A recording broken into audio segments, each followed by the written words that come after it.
Welcome back to Detailed, an original podcast by RCAT. This is a show where we uncover lessons learned to help you navigate your next project. I'm Cherise Lakeside, Senior Spec Writer at RDH Building Science, and your host.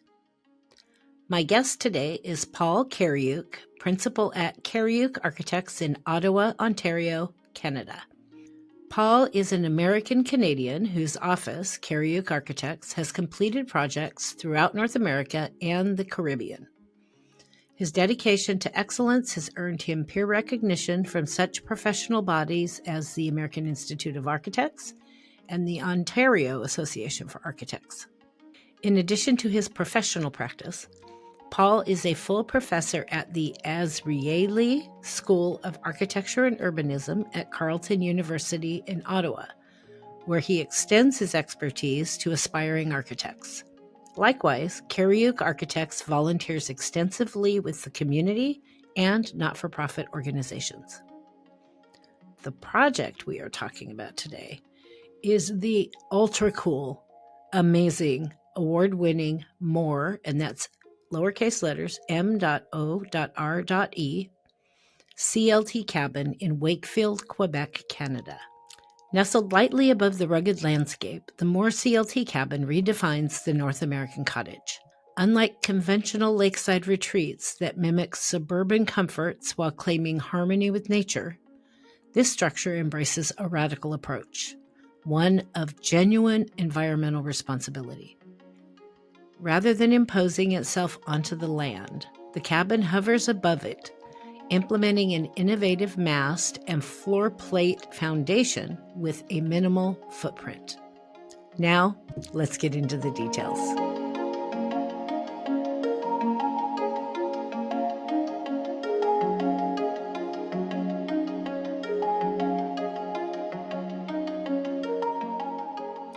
Welcome back to Detailed. My guest today, I'm really excited about this interview, by the way, is Paul Kariouk, Principal at Kariouk Architects in Ottawa, Ontario, Canada. The project we are talking about is this incredible home that I want to steal from Paul. I don't think he's going to give it to me. And it's the award-winning, and I'm going to spell this out for you, m.o.r.e, m.o.r.e Cabin in Wakefield, Quebec, Canada. Paul, welcome to Detailed. Thank you for coming and joining me to talk about this project today. How are you doing? Good. Good morning, Cherise. I'm even extra excited now. We were chatting before we started recording to find out that this cabin, this incredible cabin, is actually your cabin, which I did not know from the project information. So I may go down rabbit holes on some of the questions now that I know that. Just fair warning. You can say, Totally hey, fair. I'm not ready to answer that. So I like to start with a little icebreaker question just to warm us up and get to know my guest a little bit. And since we're talking today about a cabin in the wilderness, I thought I would ask you, what's your favorite way to get back to nature and connect with the natural world? For me, it's absolutely the opportunity to have seeming total silence. So initially, actually, when I got the property, there was no cellular reception there. It's off grid, so you don't have the machines, the mechanical equipment, and can talk about those maybe in a bit. But yeah, it's so for my favorite season for sure would be winter, which makes the quiet even more profound with all the snow that we get up here. And yeah, it's just suddenly when you don't have those background noises, then suddenly you hear, I don't know, you hear the wind, moving through the trees or, sure, maybe kind of the tapping of the snow or the rain on the cabin. And then, obviously all the animal life, there's an enormous range of bird life, but pretty large mammals. I mean, we have, every once in a while, right, you kind of hear the bear, the moose, or the wolf in the distance, or the loons, which are particular birds up here. So I mean that's really what makes it for me for sure the most magical is it kind of that auditory sense, which Um, Usually we kind of privilege the visual sense. It's funny, because I didn't realize this was your cabin. Now that I know that, my answer would have been probably, "Hey, Cherise, that's a stupid question. I go to my cabin." That's how I connect with nature. I just go to my cabin, because it does I mean, we'll talk about this in a little bit, but it does look like it is remote. I don't know if you go down a road and there's a city next door, but it looks like it's truly out in the middle of nowhere.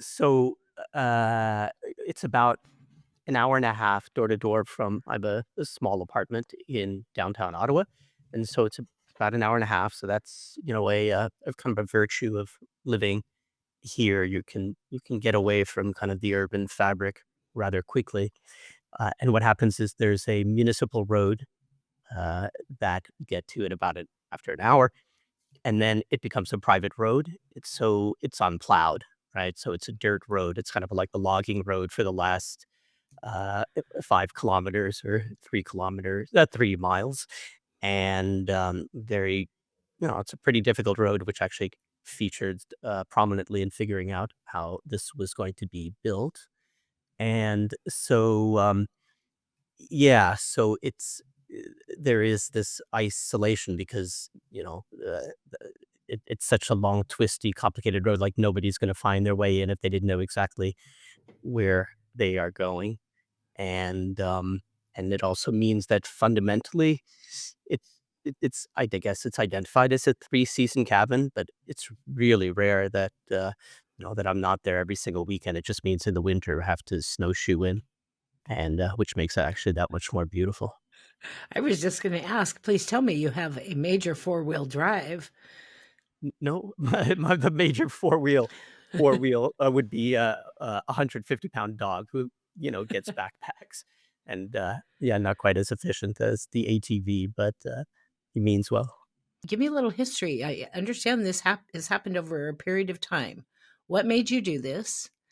And what was the motivation? Uh, so, I come from the States and I moved up to Canada in 2001, but I had spent big chunks of my childhood, in very remote places in Quebec and used to do cross-country cycling around, primarily Quebec. And so, I mean, I have this, I think, in my kind of blood, this kind of, topography and vegetation.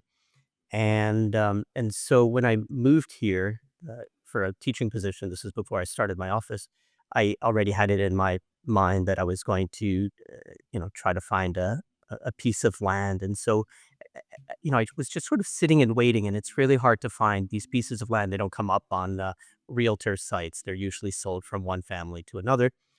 And so I was just kind of sitting and waiting, but I knew that I wanted to be on a piece of water, preferably a lake rather than a river.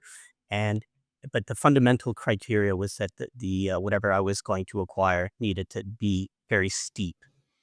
And I've basically lived my whole life in apartments, and it's my industry, right? In my office, I do primarily residential design, so I'm building houses on the ground. And the irony is that actually I have very little interest or actually zero interest to live on the ground. Um, yeah, so this was a way to have my cake and eat it too. That there's this one point of connection, which ultimately became the ramp, which we can again talk about later. But to get back to your question, yeah, I was looking for a very steep piece of land, and I knew that it was going to have an unconventional relationship to the earth. We're used to having basements and kind of planting something in the earth. Um, and Yeah, and eventually, this piece of land sort of came along, and that was actually 2007, and so here we are, 2025, and I've been occupying the cabin for just coming on 5 years. So I mean, basically, this was over a decade-long labor of love, which again, one of my, clients or none of my clients actually probably would have put up with that. So again, for me, it was the opportunity to develop ideas. I mean, I teach, so I'm interested in kind of research and development, but the yeah, and a little bit of trial, and error. And I know you're going to be speaking with the structural engineer, who's can talk about some of these kind of structural experiments, I guess. But it's difficult to approach a client and say, okay, I had this idea for this structural experiment, right? I mean, that's going to probably lead to a rapid end to our professional relationship.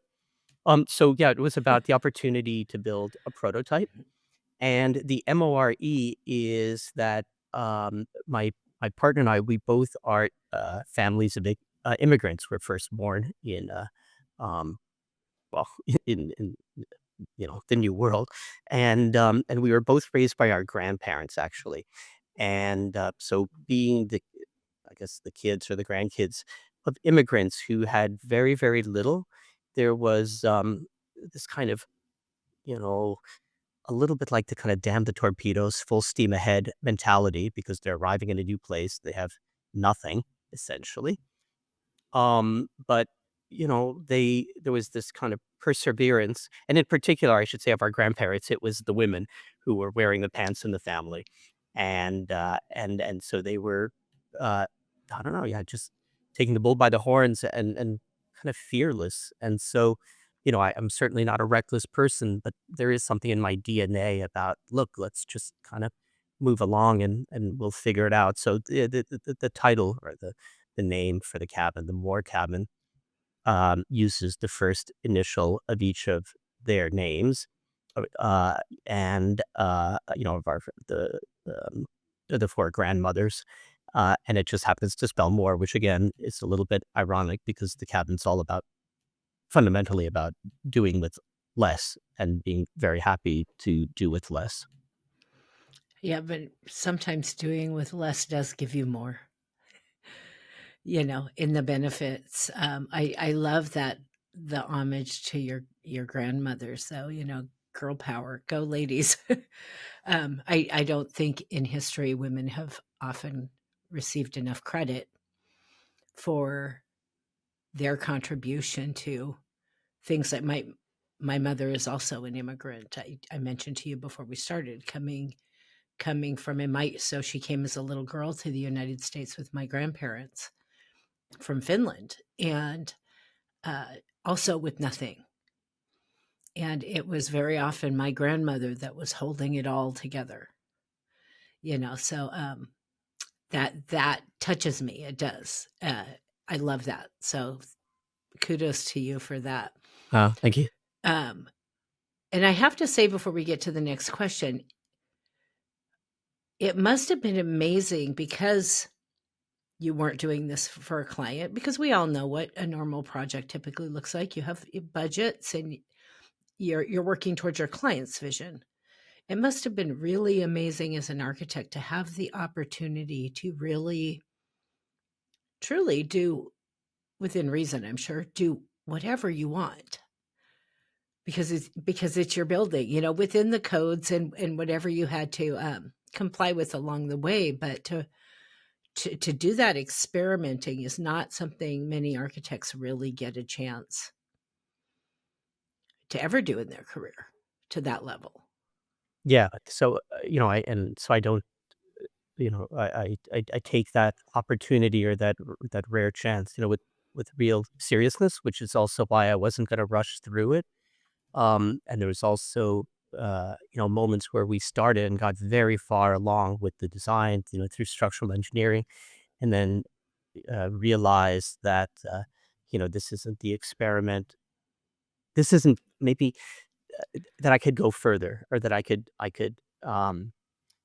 make a kind of a bigger reach and experiment with things that I really didn't know. So even as I moved along, I started to realize there was ways to get out of my kind of safety zone because even when, the first iterations, it was designed with it always looked the same, that it was narrow and it was going to be long, and that, I needed to keep it, well, as kind of as light as possible because of the elevation.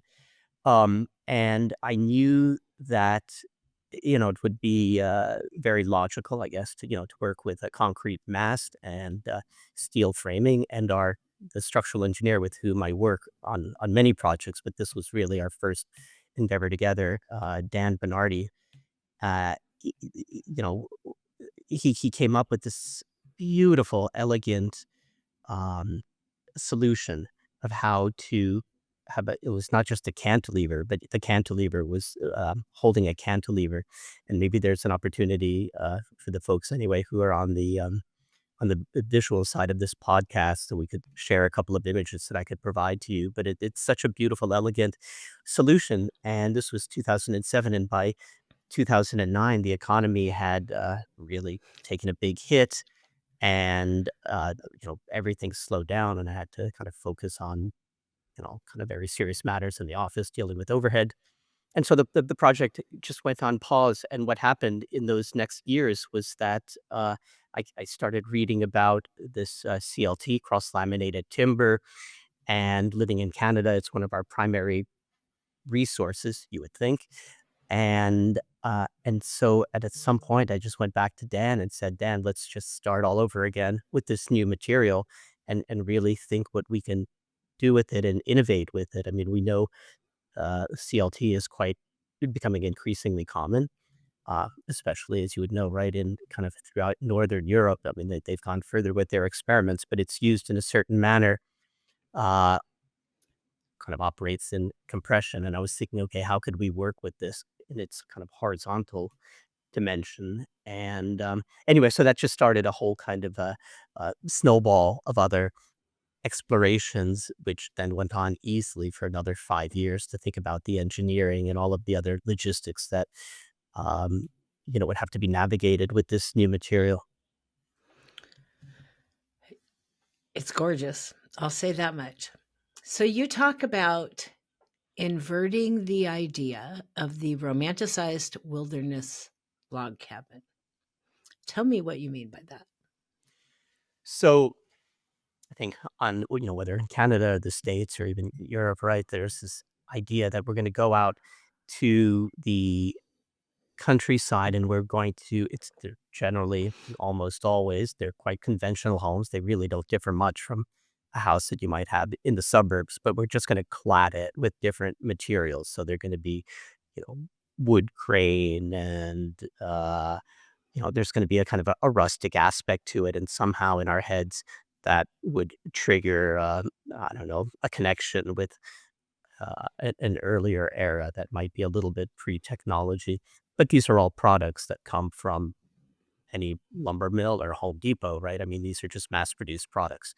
Um, and so it becomes an aesthetic transformation of an aesthetic application to a very conventional home. And and I was interested in I didn't yeah, I guess I just put aside the aesthetics and thought, okay, let's work with technology. And I don't believe that technology is the answer to our environmental catastrophe, but there is a fruitful marriage, I believe, between current technologies looking at older building systems. And so, cross laminated timber is really, uh, in terms of its technology, how it performs as a building envelope, it really has no difference from a log cabin, right? What, the American Canadian frontier. It's a giant piece of wood, panels that are assembled. The difference with cross-laminated timber simply is that it's been milled, and it has a kind of a finish, which, stacking up logs would be uh, a bit different, and it becomes more cumbersome. And so uh, the opportunity to work with this material meant, okay, having to rethink the technology, because the current technology generally builds kind of vertically with cross-laminated timber. And so I'm speaking to Dan, and we're thinking, okay, how are we going to work with this horizontally? And we're like, okay, that's interesting. Let's do that. And then, we're working on this for a couple of weeks or months, and realize, we have a kind of a very, very, very long laundry list of problems that then had to be navigated. So, and I have to say, I'd worked with that material prior to my own cabin, for a client here, and uh, it was on the ground. It was kind of conventional in terms of its final execution, but it allowed me to start to understand what were some of the limitations of the cross-laminated timber, for example. Its weight. It's very, very, very heavy, and that wasn't going to work for my application, which needed things to be as absolutely light as possible. So right there, there's the conundrum between, okay, I would like to be using this wood. It's an organic product, but it's put through, a process that involves, very sophisticated technology, CNC milling. There's the adhesives to keep the layers together, and incredibly precise degrees of, applications of software, because ultimately all the CLT pieces have to go together as carefully as, I don't know, dentistry, right? It's some kind of it has to have that level of precision. And in my case, especially because it was 60 feet in the air and it's all being assembled by a small crane, a boom. And so all these pieces have to meet absolutely, perfectly to the kind of millimeter. And so again, that's just it's kind of a long-winded explanation of how, technology improved the chances to be using heavy timber. This CLT cabin had your goal of touching the land lightly and engaging flora and fauna as equal partners and tenants. Tell me about some of the ways you pursued and met that goal. So the municipality has a requirement that we have to be back 100 feet from the edge of the lake. And in my case, because the land rises so steeply, really from the water, it would have meant that 100 feet back, if I'd gone back exactly 100 feet, I'd be in the middle of the slope. And the conventional then kind of next step would have been to blast it and create like a flat plateau, kind of a notch in the hillside, and just plop the house on that. And so one, I definitely didn't want to start blowing up the hillside, and it has, trees and all the other damage. And so the so I went to the municipality, and I had a kind of a schematic design where and actually, even behind me, right, I have a kind of an initial iteration of the cabin, and that's actually the model that I brought to the municipal council. And I said, "Hey, folks, I have this idea. Instead of having blowing out the hillside, if you just give me permission to build a small um, foundation, which will be 75 feet back from the water instead of 100, and let's say that foundation is going to be about the size of, I don't know, a very, very small car, a really small car, like a smart car or something. And if you let me put in a foundation there, which will sit on bedrock, so I don't even have to kind of dig down to have deep footings, and I put a mast on top of that, and it's going to be 60 feet tall. And then sitting on that is going to, sitting on the mast is going to be the house, and it'll be about 60 feet in the air, which means that the front of the cabin is well above, um, the existing flora and fauna, and doesn't disturb any of the conditions. And by the way, folks, also, if I'm up that high, can I get another 25 feet? And instead of just having the cabin be at the 75-foot point of the mast, can I slide it forward another 25 feet? So basically, in that schematic iteration, the nose of that cabin would have been 50 feet from the watershed. And they're all looking at me and they're kind of grinning, kind of thinking like, um, I don't know, like they have a button under their desk or something, like a panic button, like, okay, let's just get this guy out of here. And they basically approved it because they thought the whole thing was so ridiculous. And I was like, "Okay, thank you."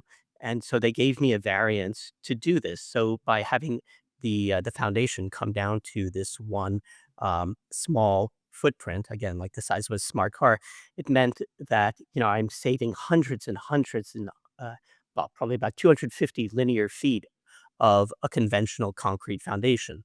So I have a fraction of the amount of concrete needed because I just have it at that one post as opposed to going around the perimeter of the house, of the proposed house at that point. And so, and there was very, very minimal tree cutting. It was also a site that was quite rocky already. And so that was the principal way to, have a tiny footprint. And I have to say also that, what happens often in construction, it's not just about kind of the immediate footprint of the house that one has to be concerned with. It's the area for the heavy machinery. Like you're bringing in normally large trucks. These are extremely heavy machines, and they're going to destroy roots. They're going to, crush, well, all of the, I guess, homes for the local animals. And so part of the, again, what Dan and I had to navigate in the beginning was what was going to be the least amount of machinery that would allow the cross-laminated timber to be lifted into place. So again, we're protecting the flora and the fauna. And so what we learned very quickly is, okay, well, it was kind of reverse engineering. We're on a kind of a logging road. It's 3 miles, right? 5 kilometers. It's really steep. So what's the biggest truck, which is not very big, that's going to be uh, that realistically could bring in all the flat packed pieces of cross laminated timber, get it to the site. So that was one big challenge. Is like you need somebody who basically can has familiarity with driving on logging roads. Um, and then to have the largest crane, which in fact ended up just being a boom, um, that would also be able to get into this remote site and be able to lift a cross-laminated timber panel without the boom tipping over, right? Because the cabin in the end ended up being it's about, it goes from 15 feet to 12 feet at the nose, and it's, about, I don't know, it's almost 100 feet long. And so, you have to have this crane, or boom, which is going to be able to move and lift this enormous, piece of wood without the crane falling over. And so it was kind of, just having to do so much research about the crane industry, about driving all these, the widths of the road, the turning radii of all the different machines to minimize the impact. Um, and ultimately, what it meant is that we needed many, many more pieces of CLT. If we were building downtown in any kind of urban area, the engineer and architect would have the CLT pieces be as large as possible, because it would just be more efficient. It would get erected right away. And we ended up having to break down the pieces into smaller components so that they could be properly, you know, lifted into place. So it just meant kind of more fasteners and so on. But also, just relative to I guess, the environmental impact, it was really important to me to try to shorten the construction process as much as possible. So again, with the CLT, it was a nice choice. It was a wonderful choice as opposed to the initial steel and concrete because it was primarily fabricated off-site. And so when it arrives, again, there's the Glenn Murcutt, just a kind of wonderful Australian engineer, his aphorism, right, to touch the earth lightly. That's something that I really kind of resonates with me. Well, you certainly achieved that just in I keep looking over to my right because I have your pictures open. Uh, or to my left, I'm sorry, I don't know right from left this morning either. And so I'm glad as you're talking about it, I'm actually looking at the pictures of your cabin and trying to picture this construction because I have to admit when I saw these pictures initially, I was like, and then you have broader pictures showing the landscape all around, which is why I came to the conclusion this thing is truly in the middle of nowhere. And I'm this picture is the one where I can't tell if it's you or somebody else, but it's a human with a very large dog standing on the ground underneath the cabin, way there up off the ground. And I was like, how did they build that? Like, how did they get the pieces and parts out to the end where it's the highest off the ground? So that makes sense. And I hadn't thought about it. What a great problem solver in doing the CLT in smaller batches It's because you can't possibly, from the way you've described that road, have gotten a large crane out there.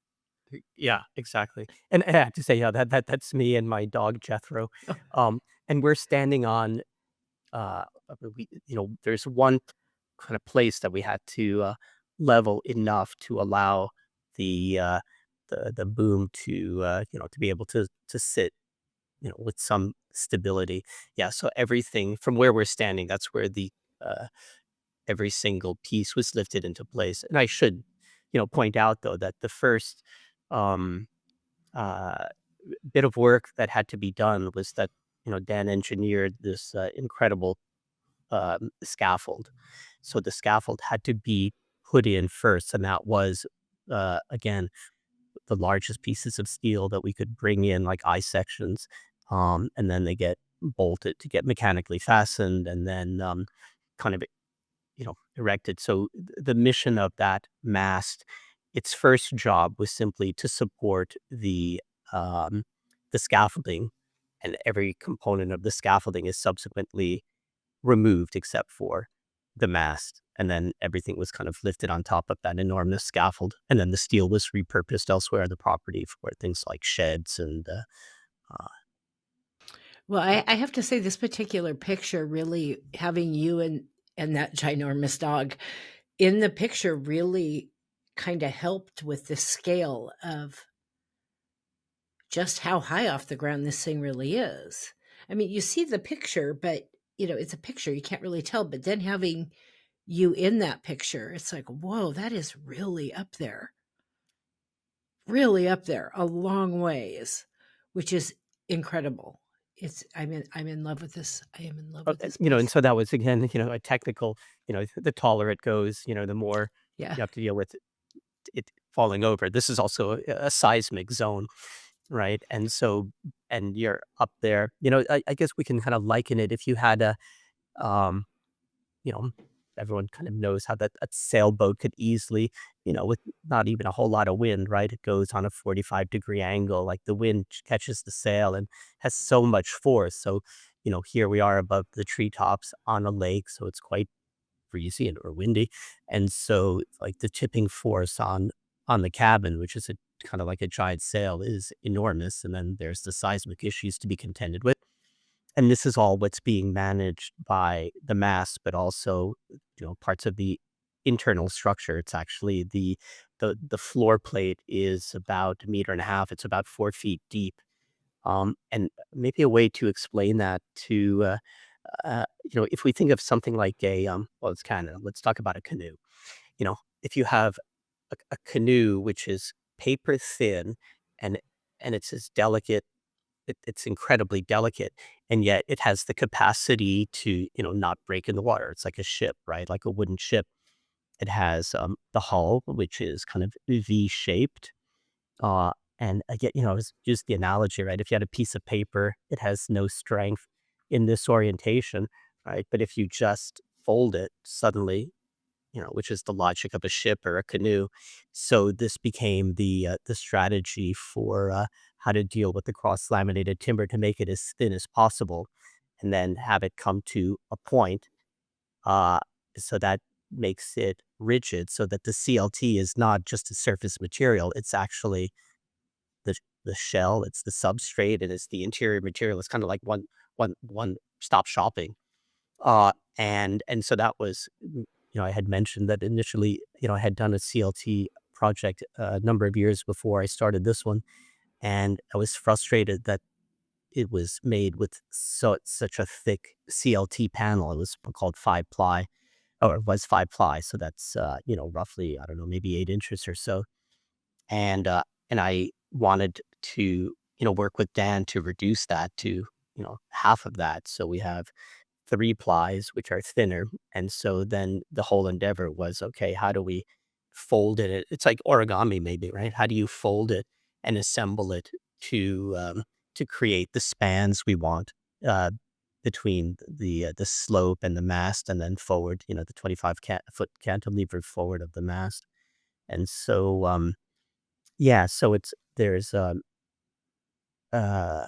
yeah, I guess it's hard to underscore, how much force is on this, on this cabin, and yet, speaking as an architect, how to try to make it seem as delicate as possible when in fact it's a pretty tough little guy. And you would look at this picture, and it looks like it's mounted up there on this not very large thing. That mast and and the clear weight and how far it comes out past the mast, it would look like it would be rather precarious visually, but yet it's not. And so, a few things uh, from an aesthetic point of view and from a structural point of view, it made sense to have it tapered. So when it hits the hillside, it's probably about 15 feet inside, to accommodate, you know, the spaces that are required there at the entry, to get in, to take off your snowshoes, all of those things. Um, and then as it moves forward, it gets thinner and thinner. So the nose of the cabin might be about 12 feet.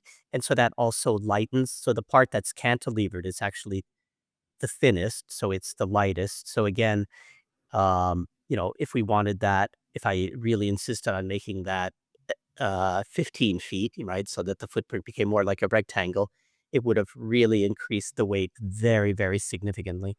And so again, the more forward the cabin moves away from the hillside, the more narrow it becomes, but what stays consistent is the depth of the floor. So basically, the mast is holding up it's like a giant box beam, which happens to be Z-shaped.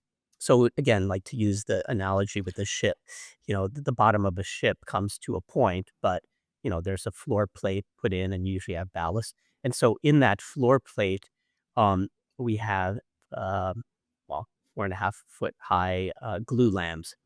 So glue lambs are, again, I wanted to use heavy timber construction. The glue lambs, again, had to come in shorter pieces and had to be mechanically fastened, lifted into place. And then there's, so the glue lamb runs the full length of the cabin, but then there's kind of cross ribs. So uh, there's a very, very large piece of structure inside the floor, and the depth of that, again, it's like a little over 4 feet is what Dan calculated would be needed to manage, to keep the, rigidity of the floor plate. And then basically everything else, the upper, parts of the, floor plate, that which is fastened to the floor plate, the roof, it really is just being carried um, by that floor plate. There's one other kind of technical component which became critical, was that it wasn't possible to have to have complete glazing along every side of the cabin. And so what happens is there's one side that has all the windows that happens to be facing south. So it's also, we do that for solar gain in the winter. But the other side is quite blank. And again, it's the same principle, like if we had a piece of wood or CLT, it would be very tippy in this orientation. But if you took this big piece of glue lam and you keep it vertical, right, it's incredibly rigid, even if it's a thin material. And so the whole north side of the house, like almost 100 feet, is a series of 3-ply CLT panels that are working as a beam, right? So this long piece of once all the little pieces are fastened together, right, it works as a single beam. So the north side, it's the interior of the wall of the house, it's the building envelope, but it's also fundamentally working as a beam in concert with the very deep floor plate. And that's doing, I don't know, Dan might correct me, but I'd say that's probably doing about 90% of the structural work. And that's what enabled the south wall to become so, delicate and open. I think you mentioned, and we are going to be chatting with him as well. But I think you mentioned that. I mean, it sounds like he is an incredibly inventive structural engineer. But I think you mentioned he won some awards or a particular notable award for his work on this cabin. Yeah, that the kind of the largest award for structural engineers, and we entered the project, and we're in the category of projects under 30 million, which just kind of points out that the competition there were some very, very sophisticated, beautiful projects that had these crazy budgets, but the project that won, it's like the little train that could, right? It's the turtle in the race, right?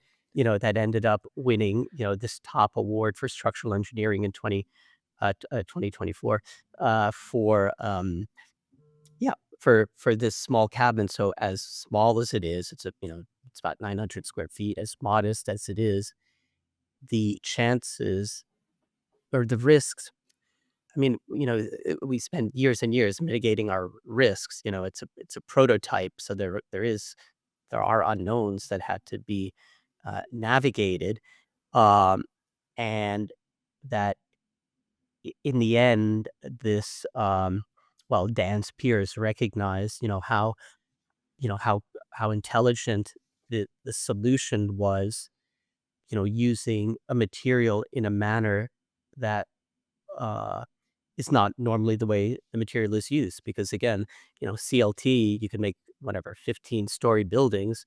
It's very tall in this kind of orientation, but in this orientation, not so good. And so the whole, what we kind of pulled off with folding it and integrating the glue lam beam was a demonstration of an efficiency of means and efficiency of materials using kind of much more environmentally friendly materials than steel or concrete. And, and it stood up. I mean, there is this humorous moment, right? When the scaffolding, very large I sections, which, um, uh, are all being removed. And at that point, sort of unfortunately, cellular service had arrived to the site. Okay. And so Dan's in Boston, and I'm like, okay, they're taking out the last piece. And then it's like, and still there. You know, of course we expected it still would be, but Right. you never know. And I mean, we have had minor earthquake tremors in the last few years, and everything's fine. I have to ask before we get to our next question, have you been, because the cabin's been done for about 5 years now, I think you mentioned, have you been approached by other people to do a similar type of project to this? Yes, quite a lot. So, the cabin, I don't know, stirs up people's, imaginations. We live, especially in the part of the world, where I'm living in, this part of Ontario and Quebec. The terrain is quite steep, um, and so immediately people see that and they're like, "Oh, I would like one of those." Um, and I guess there is, the reality that construction costs, no matter what, are very, very expensive. It's so you can get land, you know, relative to other parts of the country, or, the US, the price of land, the cost of land, uh, makes having a second home or a cabin within reach for, even the middle class up here. But the cost of construction is very, very high. And the trade-off of being in a remote place is that you have to put much more money into the project to get, so all these things have to be milled, they have to be fabricated. There's all these other processes that have to be um, dealt with. And so you might have a piece of land which is remote, and you'd like to build something special on it, but the trade-off is the further you are away from, quote, civilization, the more you're going to have to spend on these kind of more, involved means of construction. And so, yeah, I think, some people might have seen the images and they're like, "Oh, I'll just drive in the materials myself." It's like, I don't think so. And again, like I said, it's wood, so people think, "Oh, it's just a big piece of plywood, I'll hammer it together."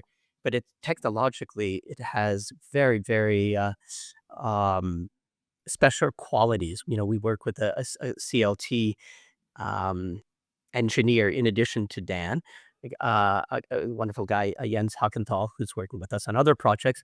And, he was saying, and this was a few years ago, that a good bit of his industry, working as a CLT consultant, is fixing CLT projects gone wrong.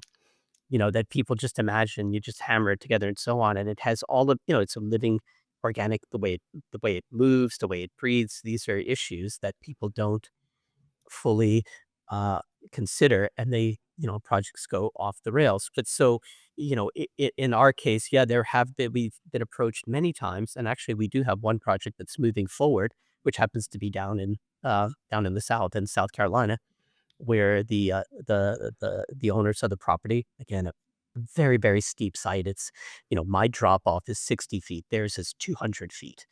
And, Wow. and, and it happens to be, uh, a couple that's in, their industry is, in heavy kind of construction and engineering.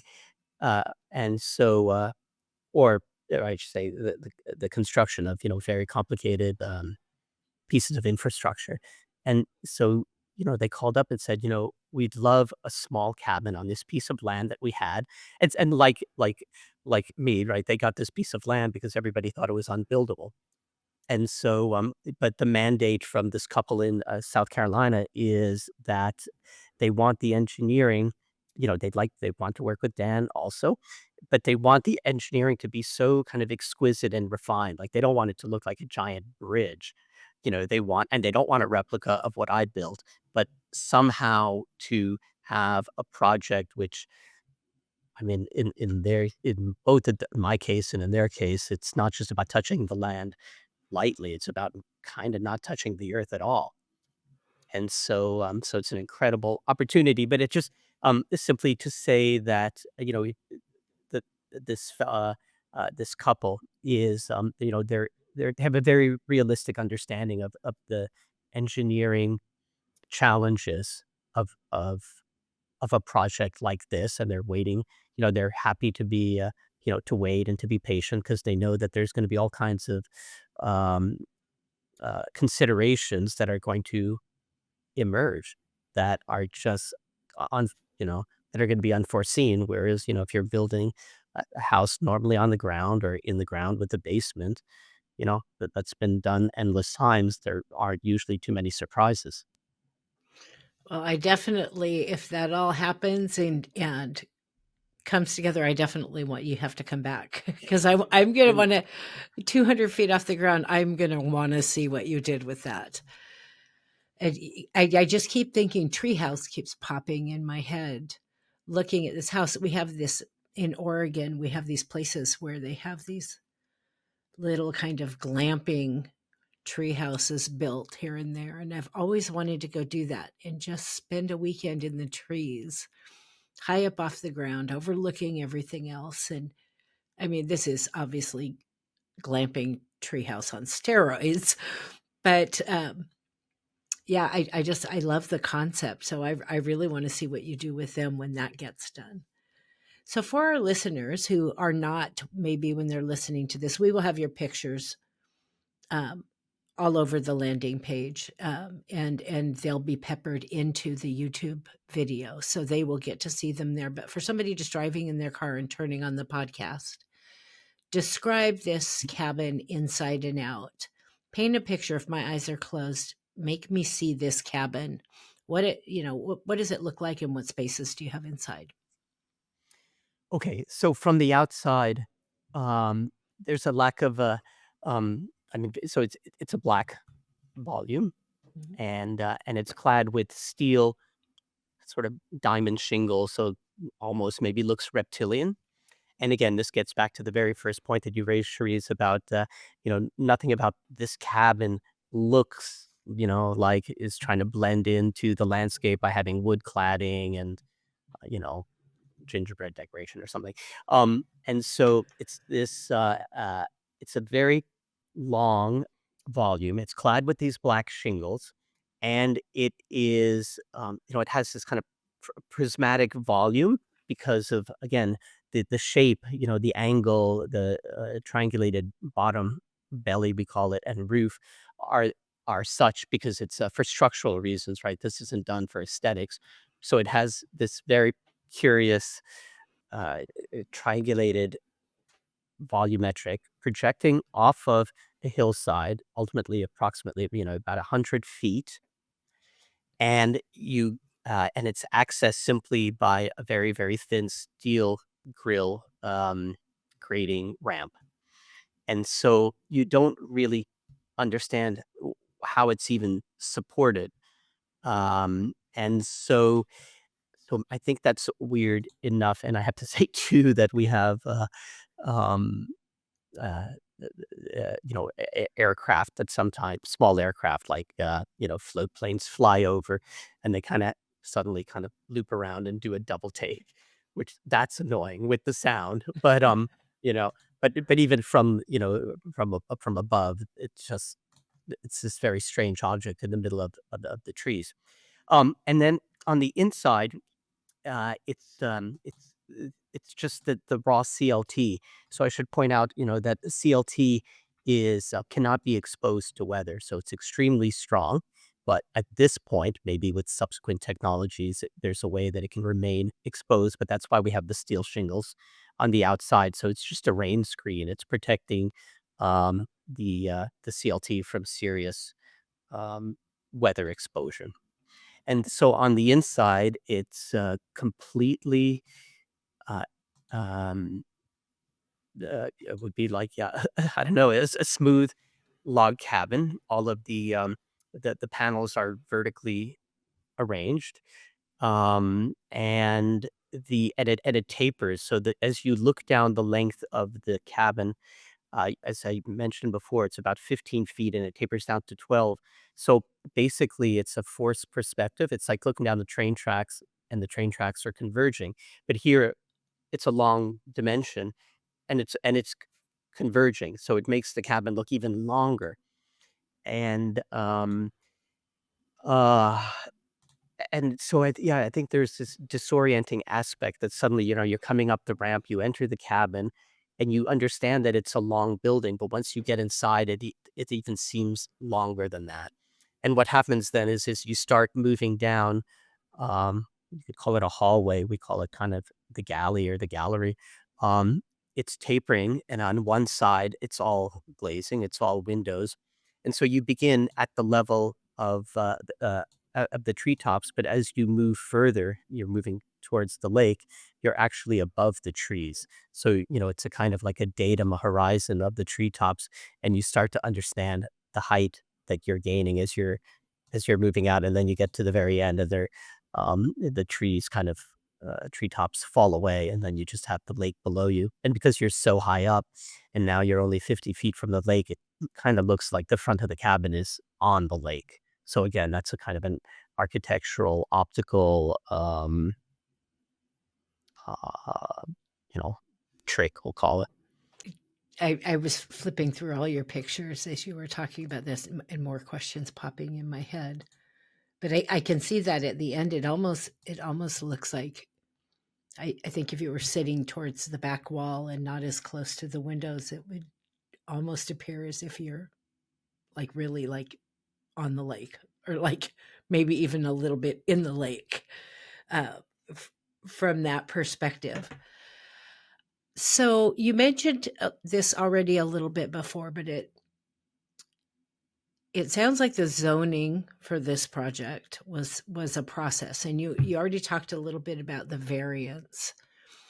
Um, Tell me about that journey. I know just building departments in general, especially when you're doing something different and innovative and new, can often be really challenging.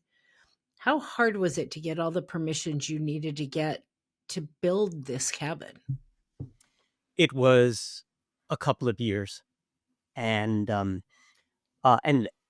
so on one hand, that would be exasperating, I think with more conventional projects or, for my clients. Um, and, but for us, we were still, I don't know, I'm an optimistic guy, right? So Dan and I were still moving ahead with designing it and, or for Dan, right? We're redoing it because, re-engineering it all with the cross-laminated timber. So, we had kind of time in our hands, and, I had to go to this municipality many times, and I'm, very polite and so on. But on the other hand, just being a kind of a pain too.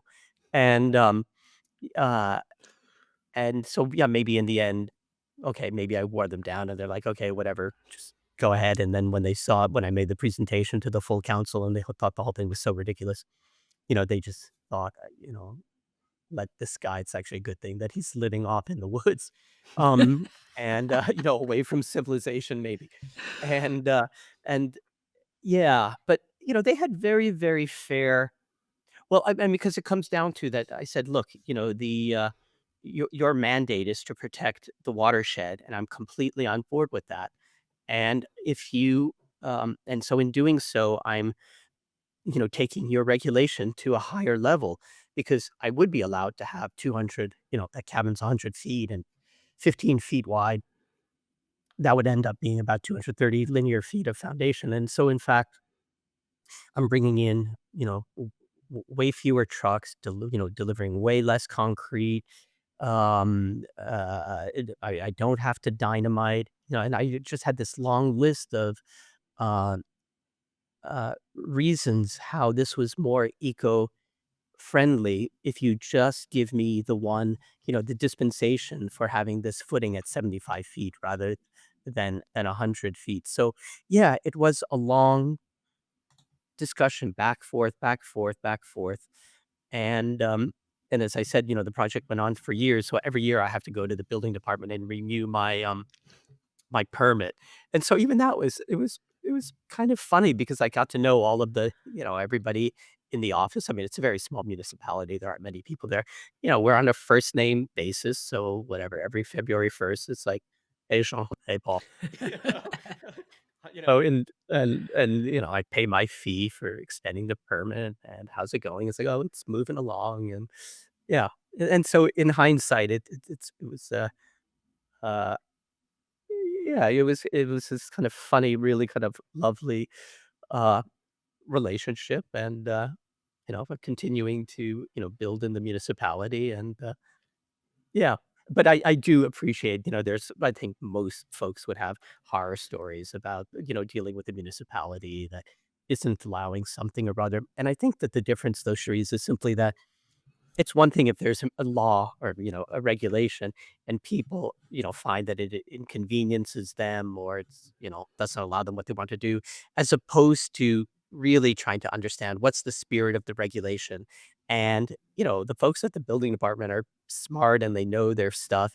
And you just have to work with them, if you're proposing an alternate solution, why this was equally as good. So at the end, like in hindsight, here we are many years later, I think that, the cabin is a lesson or it's a demonstration of how, uh, there's many ways to solve a problem. And, and it's not just meeting the bar. Sometimes along the way, you can try to exceed the bar in some ways. So it's kind of like act locally, understand what the local intentions are of these rules and regulations. What are their considerations? What are their concerns? And to work with them, and that actually yielded something way more interesting than, again, the very first project that I put forward that they would have approved right off the bat. Um, you know, but it would have been less interesting for me in the end, and Well, and done more damage to the local to my site. exactly. That's what I was just thinking is you didn't just meet their regulation, you did better.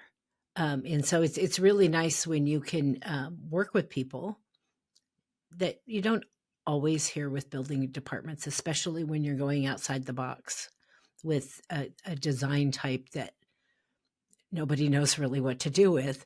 Um, it's really great to work with a group of people that can be open minded enough to see the benefits of not expecting that typical cabin on the ground and looking at it from that perspective and saying this is actually better for our environment. I have to ask, did you get an opportunity at all to see any of those people's reaction to this cabin when it was built? Because I'd just be really curious what their opinion was of the finished Um, product after you I drove had them crazy for 10 years. well, it was there's kind of the local uh, you know magazine, the local newspaper, that published it and so on. So, like, they're all familiar with it. And, one of the fellows who was the guy who I would meet once a year, as I had to pay my fee, who has to do, routine inspections in the area. And, yeah, so, he's aware of it personally, but also, there are a number of, um let's say, the folks who come out to make sure that everything's okay with forestry or, the wildlife. And, so there's people in and around the vicinity. And, and we always, kind of bring them in. And so, yeah, there is an awareness of, you know, uh, of how the thing ended up. And so, yeah, it's kind of like, I don't know, like maybe it's kind of like this kind of a little bit of a local celebrity, I would not being imagine, the house. you know, trying to put myself in your shoes. I would imagine it's got to be kind of fun having somebody come there as a guest or to visit or to see it for the first time, watching that wow moment as they're, walking through the home and getting the opportunity to see it. And the oohs and the ahs have to be kind of fun for you. Yeah, yeah, no, yeah, sure. It's totally gratifying. I mean, again, this is a very long project, labor of love. There's all, delays and it's just everything that happens with any totally normal piece of construction. And so, yeah, no, it's super gratifying. But then, we kinda start pointing out all of the, how this got done and the setback with that, like, every single component, every square inch of the project, has some story behind it. It's like, "Oh my god, let me tell you." And so, yeah, they get it's not just, I don't know, I suppose some people might imagine it, they haven't worked with an architect, right? An architect makes a sketch, right, on the napkin, and off it goes and gets built. It's like, this is there's so many technical challenges. And I think what the people from the municipality, people that have come over, they really, when they're in it, especially, and they see, how things are connected or how something is angled or what material was used, there's a logic to it. This is not just, kind of being willful and decorating surfaces, that it's really, really has the fewest number of parts to keep the costs as absolutely low as possible, to keep the environmental footprint as absolutely minimal as possible. I just so it's about 900 square feet, and my apartment in Ottawa is 800 square feet. So, there is this component where, I'm always pointing out to clients, you know, that, to live smaller, right? Like, people ask about, "Oh, we would like to have all these environmental materials," which is great. They're all well-meaning, but when they start to understand how expensive construction, simply conventional construction, how expensive it is, that we're living in an era still where these, better quality, better, more responsible environmentally, products are more responsible environmentally, add, I don't know, 25% to the budget. It just never happens. So the one thing that everybody can do is to build smaller. And for me to demonstrate that, look, if you, organize windows this way to deal with solar issues, and I don't know, kind of playing with perspective. There's a way that your seemingly small home is going to seem absolutely wonderful and super spacious, maybe more spacious, larger, a much larger home. And so I think that's what people, when they go into it, start to realize that it seems quite large and very generous, even though, you know, whatever, it's, just over 900 square feet. So, for me, working with, clients or potential clients, I do use this sometimes as a demonstration of, look, just trust me, I can build something smaller for you. So you'll get more mileage out of the budget. And since you're coming to me in the first place because, you have these, desires to be environmentally responsible, it's not gonna be about adding more materials, it's and, tech and different technologies. It's simply, in the first place, about build less, Well, use fewer resources. sometimes I don't think in some project there's enough care and feeding put into efficient use of space. Mhm, My home is, I live in a townhome, and it feels like, for just me, it feels like a pretty decent sized space, but it's only 1,500 square feet, but it's 3 floors. And 2 of the floors have decks, and I happen to have a forest for a backyard as well. A little bit more, I actually have neighbors, so a little bit more urban than your cabin, but, I live literally on the edge of a forest. But the way that it's built, the way that they have massive windows on the back forest side, different components of it make it feel so much larger than it actually is. mm, But the space was planned very efficiently. And there's some cases where I just don't know that there's so much focus on getting the spaces in you need there, that maybe sometimes that focus on how are we putting these together, how is the flow, what are you looking at here or there. I know everybody thinks about it to a certain level, but I think that sometimes kind of getting out of your typical box when you're thinking about the flow and movement and space and how much of it you need for certain areas, and think about laying those out in different ways, right. or I think that is traditional than you expect to see traditionally, then that might actually make that feel, because this doesn't, just looking at the pictures, of course it's not enormous, but it looks like you have generous amount of space for all the different pieces.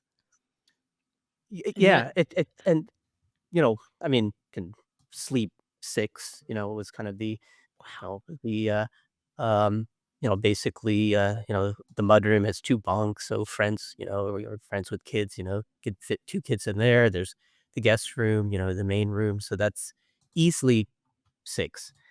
Um, one thing which, is a kind of to offset the smaller footprint is that the ceiling also rises. So you enter and it's about 8 feet and it goes up to 12 feet at the lakeside, right? And the angle of the roof changes. So even as you're moving through the length of the house, the roof is kind of angling and opening up the view. So with each step, as I was mentioning before, you're getting higher and higher above the trees, but the roof is also lifting.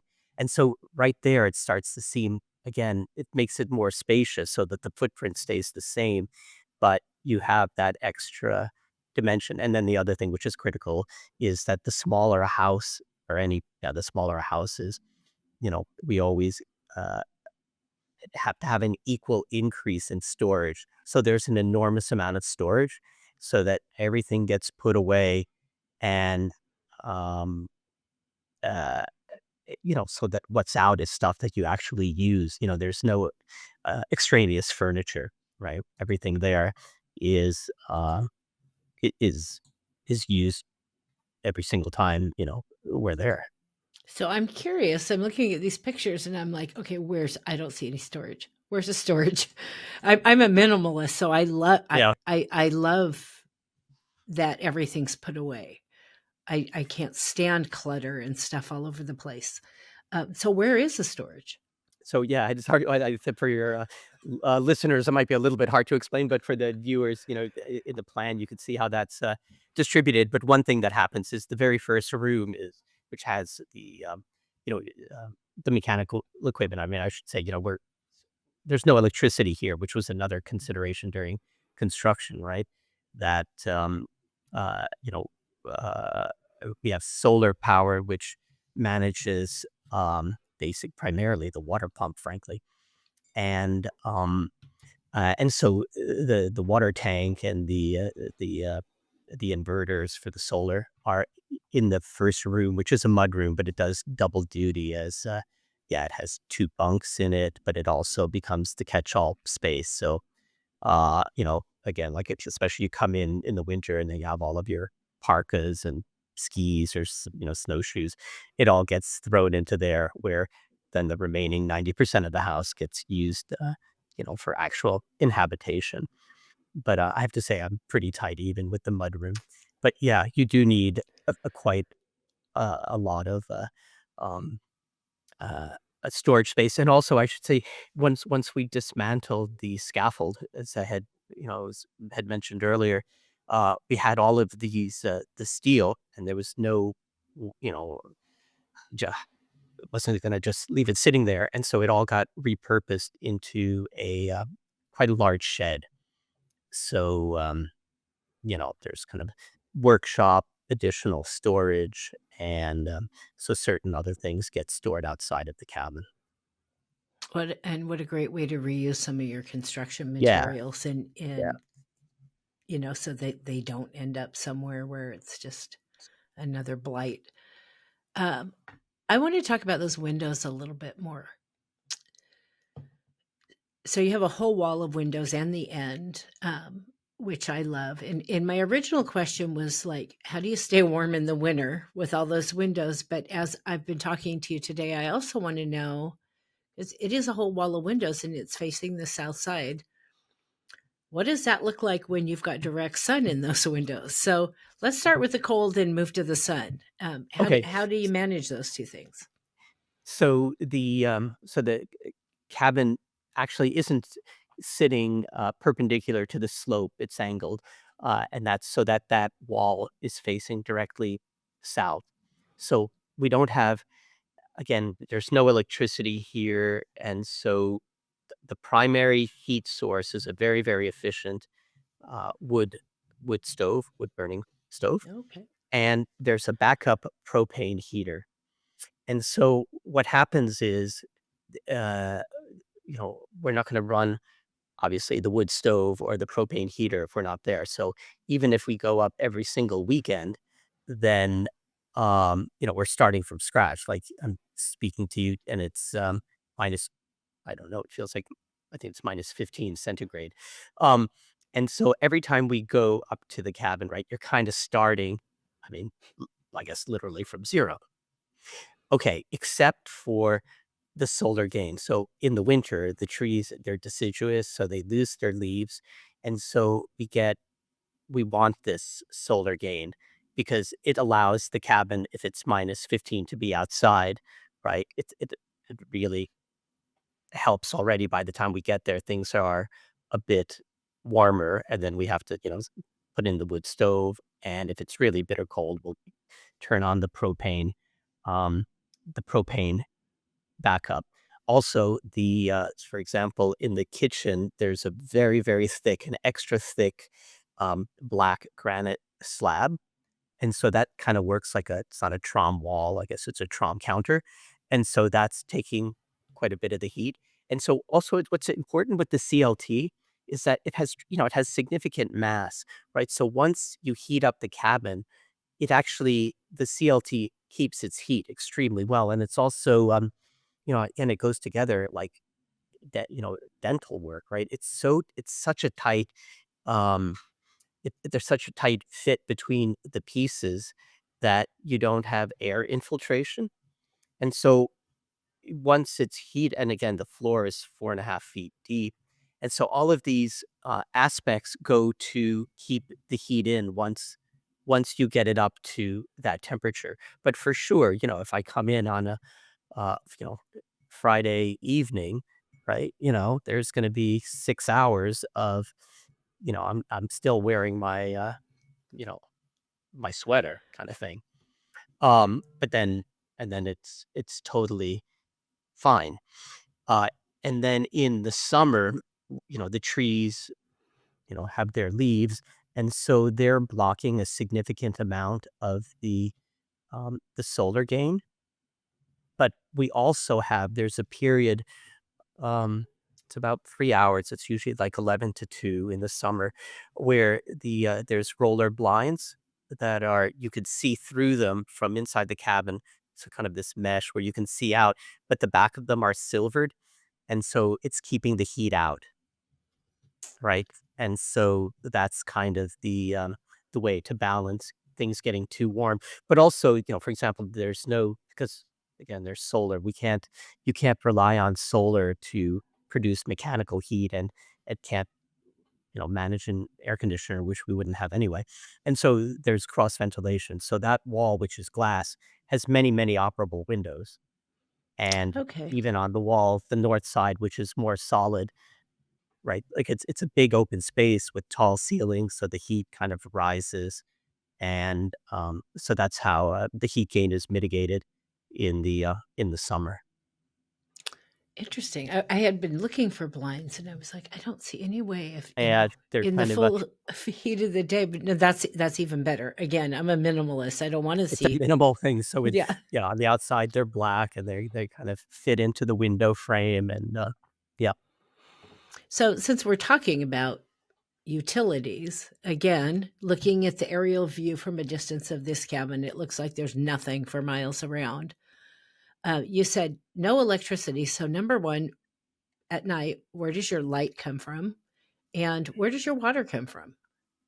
Oh, so the uh, the battery power, right? Lithium batteries are, and again, that was, for listeners, that was a whole challenge too. There's so much invention and development with solar technologies and battery technologies, but there's also so many companies that come and go that suddenly go belly up or get bought out.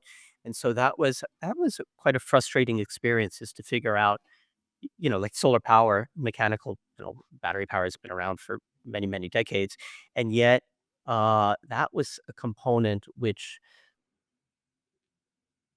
led to, there were many, many dead ends, because different companies are selling proprietary products, and then they don't mesh with another product. And so that, for listeners who would be wanting to make that transition, that requires quite a bit of homework. Um, and yeah, but so the the batteries have enough, can hold enough to power all the lighting. And I have to say, we do have a dishwasher. So the dishwasher, and there's a washer dryer, the kind that you might have on a boat that does, or like a European, if you're living in the city and you're right, one unit does all. But we can only run those when it's a very, very bright day. And it has to be midday. So you become very conscious. Well, it's like a second, this automatic, understanding of how much power there might be. Okay, this is a moment where, okay, I could run the vacuum cleaner, or I could recharge other batteries, or I could charge my phone. And so you just kind of get into a rhythm of what's going on outside, and incorporate it to, whatever needs you might have on the inside of the cabin for power. And then in terms of water, there's the whole area has many, many springs. So we have a well. It's quite deep, though. It's about 250 feet, and the water comes in at the entry side of the cabin. And so basically it feeds directly into the cabin. So even in the dead of winter, you can turn on the tap. I can turn on a a spigot and have fresh water anytime. But in the coldest months, uh, what happens is we have to switch to a composting toilet, because we can't, if it's well below freezing. The waistline is attached to the mast, right? So we have 60 feet of fall for waste. And if it's very cold, it's going to freeze in there. And so what happens in the dead of winter, um, we get the water from the well, or fill up, whatever containers are needed. Uh, but we switch to a composting toilet, so that we're not using the septic system, which I have to say is also a very particular septic system, invented for environmentally sensitive areas. It's fed by peat, as opposed to having a leach field. So heating the water, I mean, I hate Oh, being cold. So I'm like, how are you staying warm for everything? How are you cooking food? How are you heating the water? your system gives you enough power to do that, and you just have to be really Oh, thoughtful about. yeah, so water heating happens from propane. Okay. Yeah, Okay. so getting the water and heating the water, there's no issue with that. The only issue in the winter is that you can't send water down, through the down to the septic system. Okay. That makes So, sense. like you use the word glamping. I don't know what people's kind of trade-off is, but that's for, to be able to have access and use of this home, this cabin, even in the dead of winter, if the one that to say concession is, that we have to switch to a composting toilet, which by the way, actually, unlike solar technology, which I find very, very frustrating, composting toilet technology is very sophisticated. And, yes, I can be the poster person for composting toilets. That's not, it is not like backwoods camping. So, yeah, if that's the sole concession, well, so be it. Tell me about one unique design challenge. And we've talked about a lot of them, but one unique design challenge that you had with this cabin and how you made it work. Basically, teach me something you got to do. I'm assuming there were lots of firsts on this cabin. Um, but just one Um, example that stands out for you. A design oh boy. Yeah, I would say like the whole thing from beginning to end. Um, Another, I guess, design challenge is how to maintain a marriage through a project like this. Um, That's hilarious because I mean, I hear architects, especially residential architects, giving advice to other architects about how to communicate with both halves to yeah, because it's going to get contentious no matter what. Every time it's going to get in some area or another. So yeah. it, So yeah. a S testament to you. You but survived. yeah, that's it. Yeah, yeah, yeah. Oh, everything. Yeah. Um, yeah, but that's let's say that's a um that can be a discussion for another, podcast, Cherise. Okay. Um, yeah, surviving construction and your marriage. Um, I mean, one really this is quite technical, but y like, in conventional construction, right, you're gonna have, uh, vapor membranes, right, vapor barriers, right? But with cross-laminated timber, right, so it's an organic material, it breathes on its own, so it's about trying to understand, okay, are we gonna do more harm by trying to build it to very particular codes? And I have to say too, in this case, um you know, I had more freedom because it's a remote site, it's a small municipality. If I was trying to propose this downtown and let's say through the Ottawa Building Department, I would have had a lot of roadblocks. And so the way it works when you're proposing an alternative is that you usually have to, if you're proposing an alternative, you have to hire a company, big engineering company to do, RDH to demonstrate that that alternative solution is acceptable. So that's incredibly time consuming. It's incredibly expensive, right? So it becomes immediately out of reach for most homeowners. And so here, in trying to think, okay, what does happen about, not letting, uh, you know, do we let the moisture, move through the walls or not? And in the end, we agreed to that. So even the metal shingles on the outside, right? There's furring strips between the steel shingles and the wood just to allow it to breathe as much as possible. And so it doesn't rot. Uh, it it's kind of like I think I referred to earlier these kind of ancient or very old technologies that work very well for many millennia, you know, if wood construction, sometimes doesn't want to be treated, in the same way as wood construction in that kind of application with the cross laminated timber doesn't want to be treated in the same manner necessarily as um, you know, stick frame house made out of wood. And again, this varies, depending on your location, right? We're in a place where, the temperature varies 100 degrees, Fahrenheit from winter to summer. I mean, in a more temperate place, the CLT is going to operate differently. But I guess it's a situation where we couldn't look to the codes because it really, it wasn't there. And in fact, whatever was in the code probably, I, th- I'm speculating, would have done a lot of damage. That would have led to rot because it's not letting the material breathe properly.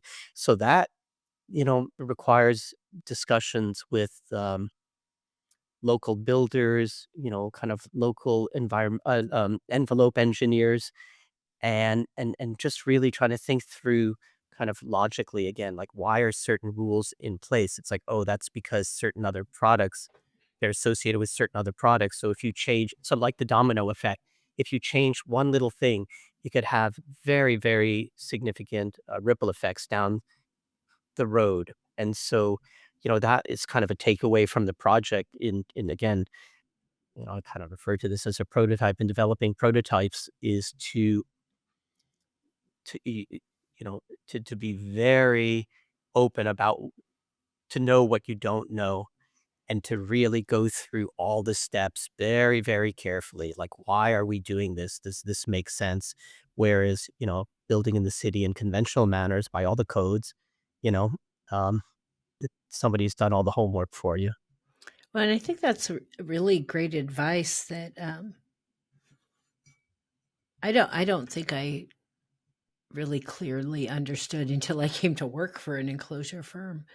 Um, but there's so many innovative technologies as we are working harder and harder to try to be more environmentally friendly and less impact and net zero and lower carbon footprints and all of those things. Um, and it's resulting in a lot of different types of things going on with construction, like CLT and mass timber, and doing things in different ways. But we have a whole community of design professionals that are not hugely experienced in those arenas. Yep. And then we have places like my company that are totally nerding out on understanding and testing and getting all like scientists into this stuff, um, to help give you some advice when you have to do that kind of work, or you're taking on that kind of work for the first time yourself, so you don't go do something like do what you would always do on a regular building, and now your wood can't breathe and you've created problems, actually created construction that's not going to work or that's going to rot or is going to have issues. um, You know, yeah, and so I mean, again, like to that point, if you're working with a very large company dealing with very sophisticated, large, you know, um, construction projects, you have a whole kind of entourage of consultants who can kind of weigh in on this. Um, and and again, with these specific technologies dealing with heavy timber, the North Europeans, the Germans, Austrians, Scandinavians, this has been around for decades for them, right? While here in North America, we're just starting to use this. And so there is a learning curve, which is why my CLT consultant happens to be German, because he was somebody who did have that background. But it also, like, for listeners who are thinking of, oh well, I dreamed about building my own house, and literally to be the ones who are doing the construction. Um, and they might be listening to podcasts or, I don't know, anything on YouTube. There's so much information out there, but you really have to source it locally for very specific conditions. It is not as when you're talking about building envelopes and how they operate, it's just not a one size fits all situation.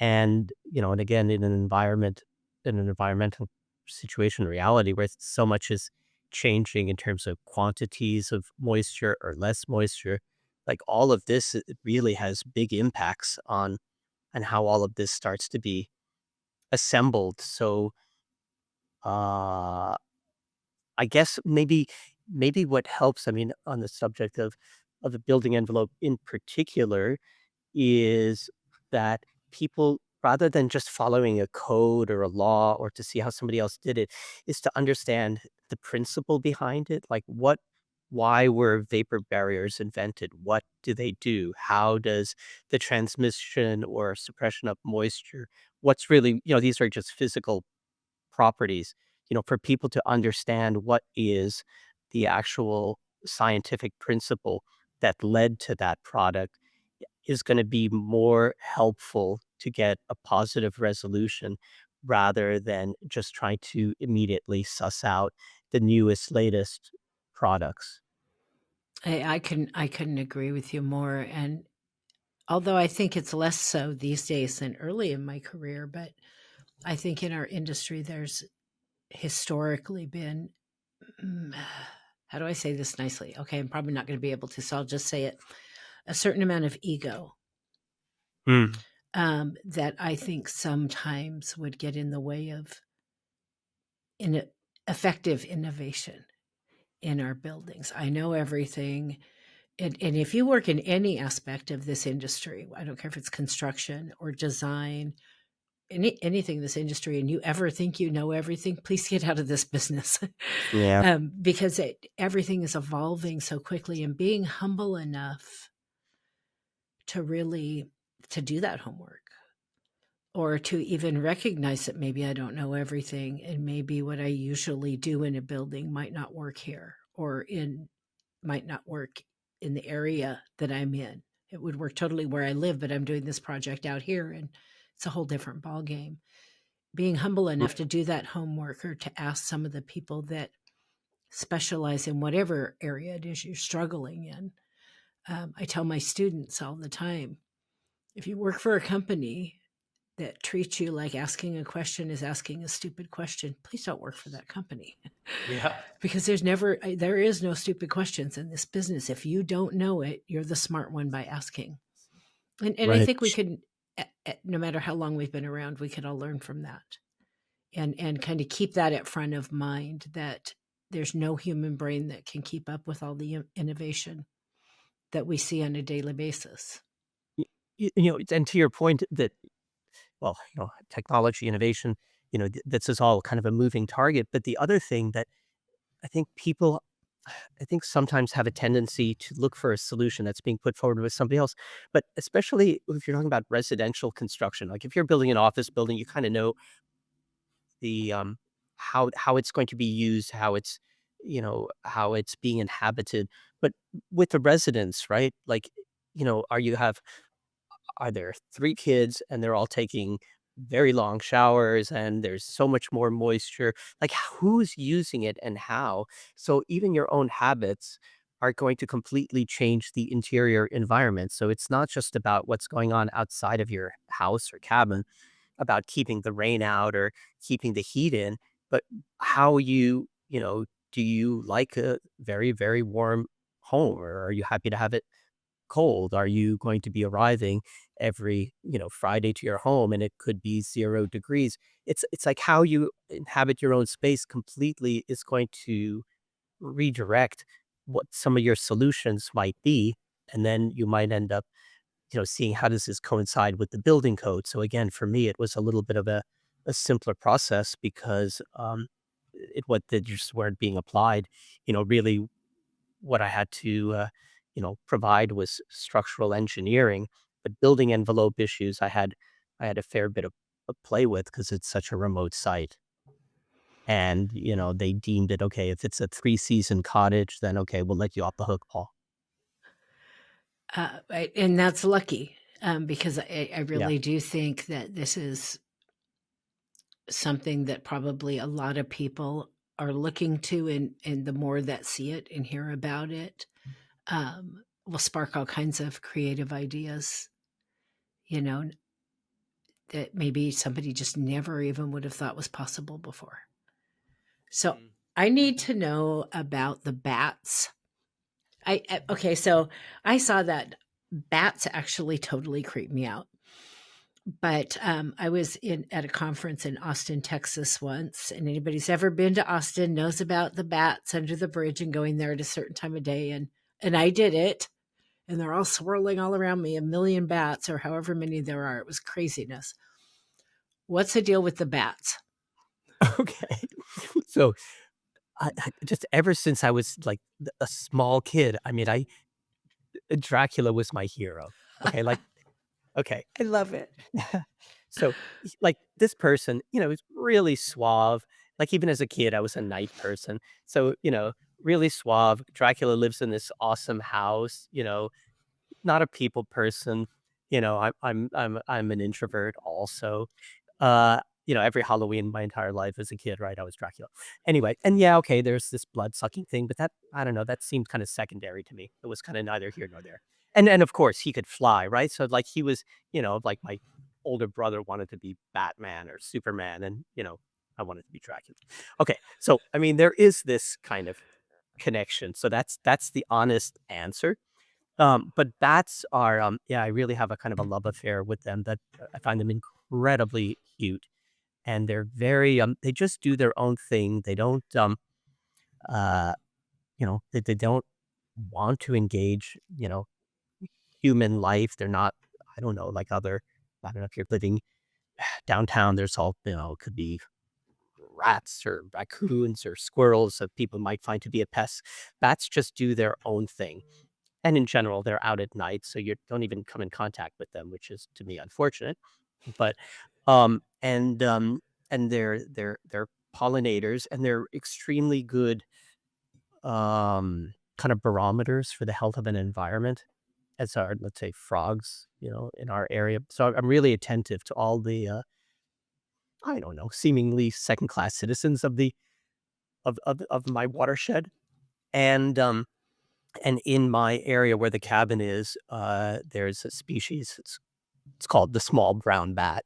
So that's its kind of official name, and it's had a 90% reduction in its population over the decades because of the reduction of the environment, which also, with the climate catastrophe, also leading to certain viruses that the species has suffered from. Anyway, so there's been a very large reduction, but also living in an area with many, many lakes, we have an enormous number of uh, mosquitoes, right? And uh, so bats are, and they could eat one little guy could probably eat, I don't know, between 800, upwards of 800 mosquitoes an hour, right? And so they it's a very effective control of a very bothersome insect population.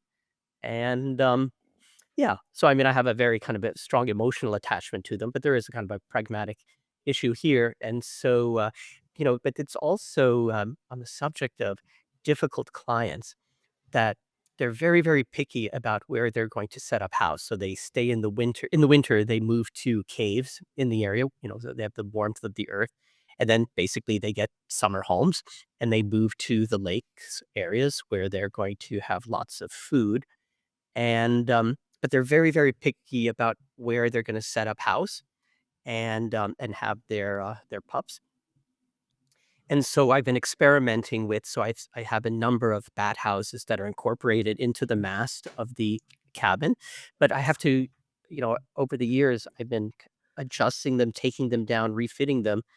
And I hope that this year, I'm speaking to you now, it's basically at the end of January, so I'm hoping by April, May, uh, I'll have the new uh, bat houses reinstalled, and I hope, and believe that, this year they'll finally move in. And I've been actually setting up very different bat houses throughout. I have about 18 acres, so I've been just as another separate architectural project building kind of bat condominiums, throughout to try to accommodate a wide demographic of the brown bat um, population.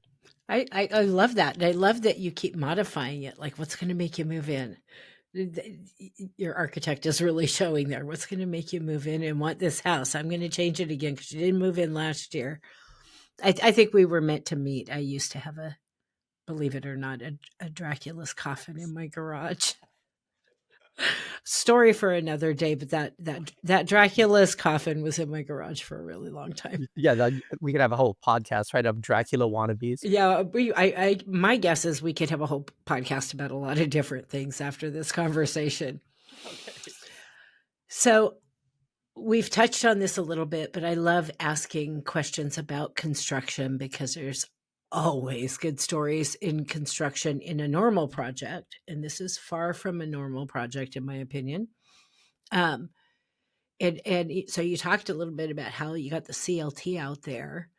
Uh, tell me one really good story from construction and how you navigated through whatever you're going to tell me about. So, I mean, there is one that I guess in particular find hilarious in that. So, Northern Europeans have way more experience with CLT construction and heavy timber than we have right now in Canada or the States. And so what we decided, and again, I was working with a German CLT expert in addition to Dan, the structural engineer, and we kind of decided that it makes sense to have people who are very familiar with this. Like I'm in a remote location. And it's not just even a conventional CLT project. It's up in the air, and we have to bring it up with a boom. And so we thought we just have no room for error. Like we have to get these things assembled very, very quickly because we need to, keep the rain out. Um, and so we decided we would hire a German um, heavy timber crew. So they happened to be here in Canada, but they happened to be at that moment working in a different part of Canada. And we said, "Hey guys, can we hire you? We'll put you up in the local village for a month, and so you don't have to commute whatever an hour and a half, so that you're nearby, and we can get this done as quickly as possible." And they're like, "Great." And these just wonderful guys, like they were just and again, it's like, that gets back to the comment about, working with people who really know the material. It's like lots of people would say, "Oh, I can nail together CLT." It's like, I don't know I agree with you with that. And so we hired this crew of these 4, German guys, and these are really, really big guys, right? So I'm 5'7", and these guys are like 6'6" and 350 pounds. Okay, like they could carry the CLT in their teeth probably. And so, okay, and so, the things are being assembled, we'll call it the box beam is being put in, uh, and the glue lamb, so this 4.5-foot high glue lamb beam is being assembled, jointed together, and being lifted into place. And across the length of about, um, you know, 80 feet, they realize that there's about a 3 millimeter difference from one end to the other, and they're German, right? So to them, they're freaking out. Um, and and these are kind of, you know, like old school tradespeople, like, and so they have very particular building methods, which obviously are time tested, and anyway, and so it's off, by, I don't know, whatever, half an inch. It's more than 3 millimeters, but so let's say half an inch across the length of this, this glue lamp beam. And so they pull out their sanding blocks and they start sanding. And meanwhile, though, so they were only going to do the assembly of the heavy timber. And once that was done, I have a local contractor with whom I've done a lot of work, who's going to take care of the plumbing, the windows, the roofing, and all of that.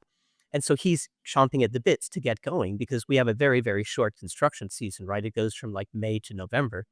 So again, that was an advantage of using CLT is that things could come together quickly. And so, the contractor shows up and you have these 4 very large guys who have little tiny sanding blocks who are like, and this could go on for a year. And he just absolutely went bananas and lost it. So he goes driving back into town and he comes back with a power sander and a generator and just, like hands it to them. And these guys kind of, became really sheepish, and the contractor's about the size, as my height, kind of a small guy. And, these big guys, suddenly became sheepish, tail between their legs, and said, "Okay." And so they kinda caved to modern technology, and, and everything was wonderful and friendly after that. But it was just, hilarious when the contractor first showed up, and he's, thinking, "This is insane," that they're going to kind of shave down this enormous piece of wood, with sanding blocks by hand. Anyway, so that's my uh, uh, yeah, for anybody who's kind of worked in construction and can kind of, they'd start to understand how long a process like this would take. And okay, so now I'm kind of eating my words because now I'm kind of supporting modern technology. Yes, a power sander has virtue. That I was laughing that whole story. One of my very, very close friends who was a neighbor here until just recently, he moved away. I'm still mad at him. He's actually coming into town next weekend to visit. He's German. So, and he is probably the first friend I've had in my life that's been a really close friend that was actually born, raised German. And I could so relate to everything you said about these guys. Sounds like a German to me. There is definitely a work ethic and a commitment to quality, in a different way that at least our German looks at things. But I could also see the whole sheepish part, like, oh, okay, yeah, you probably have a point. I don't want to admit it because I'm German and I'm stubborn as hell. But yeah, okay, we'll use the But sander. But, on the head, these guys were just incredible how they got all of this together and knew how things were assembled. And, they're credited on, my website, because they were instrumental for that component of work. And they really, really, really knew what they were doing. So, No you know, surprise. for listeners, you really do have to do, if you're trying to build a project yourself, you really have to um, know when to defer to others. And like, well, again, you made the point already, Cherise, that yeah, just be very humble about embracing, what you don't know, and and and looking for the somebody who knows more than you do on that topic. Yeah, definitely. 3 millimeters, 3 millimeters off is going to put a German in a rubber room. Um, it's just not going to fly. Um, what did you learn from this project? I mean, I know you learned all kinds of things from this project, but if you were to choose one thing out of the bucket that you learned from this project that really was like a key thing that made you an even better architect on the next project, what would you say that was? Um, well, to persevere, but to change path along the way, so it's not kind of just like just charging ahead and getting it done, but um, it's kind of like well, even actually the nature of my office, my practice, it's kind of shifted a little bit since then because, now we take on fewer projects and they're not necessarily projects with bigger budgets, but yeah, it's just kind of more dedicated to seeing what we could, every project has to have some window for innovation, and we need a client who's going to be okay with that. And even and not just be okay with it, but even support it.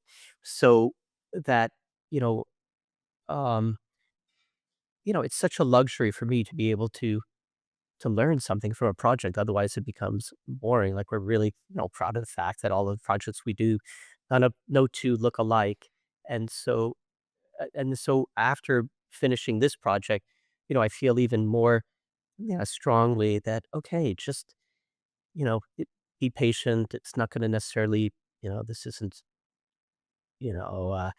might not necessarily be the most profitable way to, to run a business, but it's incredibly profitable, creatively or intellectually, and rewarding. And yeah, so it's about, I don't know, it's about s slowing down. Like, I'm happy to do the legwork and then share the information. I mean, I'm a professor also, right? And so, I mean, I don't know, I'd like to believe that, it's part of my nature to wanna kind of share knowledge. I'm not trying to patent anything here. And, uh, and so it's about trying to get, when clients come along to to discuss with them that maybe there's other approaches. Most of my clients, 95% of them, probably more, right, haven't worked with an architect before. And, say that, look, there's a way that we could explore this together as a journey.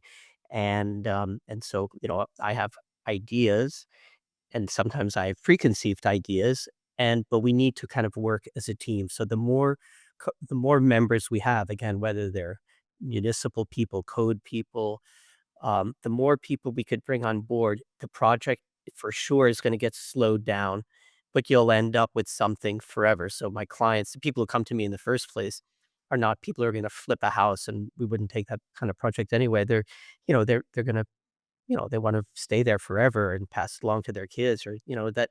So it's building homes that are kind of uh, forever. They're not tract houses that are going to be developed and dumped in, demolished and put into a landfill. And so, you know that the folks who come to me are kind of more environmentally um, thoughtful anyhow. And so when I'm explaining to them that, slowing things down and trying to, let's just innovate a couple things. We don't need to reinvent the wheel, but together, let's try to move through this so that we can be a little bit better. There's a little bit of progress, you know, better, a little bit better than what I did with the cabin, a little bit better than, each step has to be kind of a more successful resolution of, the prior project. And uh, it's just about having this very, very long, conversation or continuous conversation with clients. Um, and so, yeah, so I guess in kind of simpler terms, yeah, I guess the takeaway is that, I'm much more invested now, much more dedicated, to, uh, to trying to get clients to be a little bit more, um, ambitious. And normally, when an architect would say that, I think, it means, a fancier house or more glamorous house, but I'm really just talking about performance.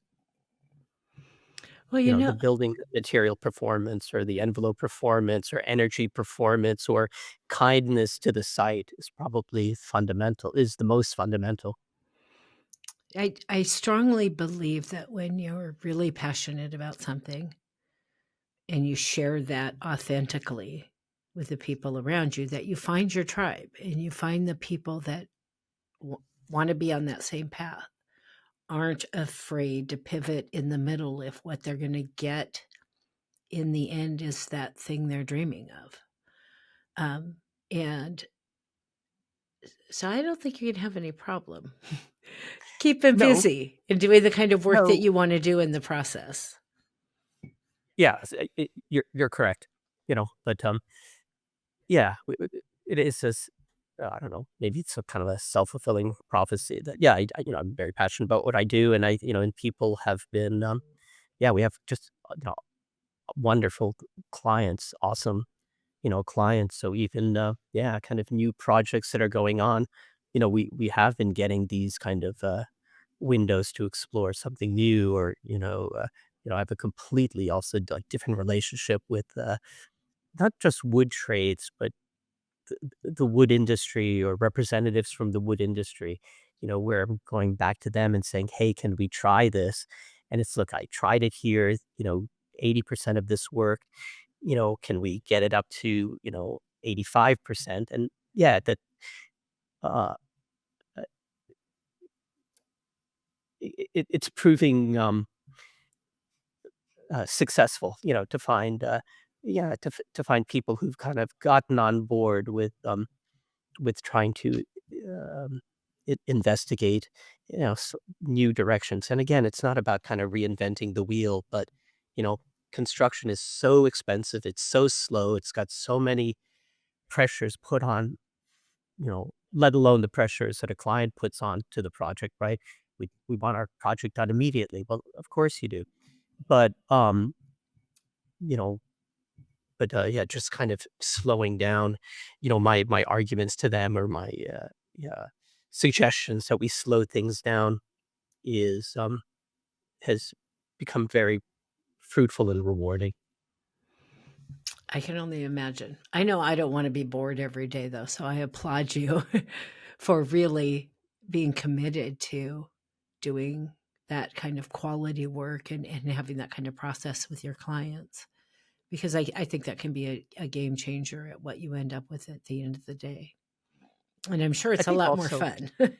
yeah, and also, I guess, I teach. I'm very, proud of my, teaching background. Yeah, so it's kind of, to be the, I don't know, in a teeny little way, to be kind of a role model for students, that, well, again, you're a teacher too. And so how can we, it's not just, talking about it, but it's about demonstrating, to be a role model, especially, if you're dealing with like university age kids, right?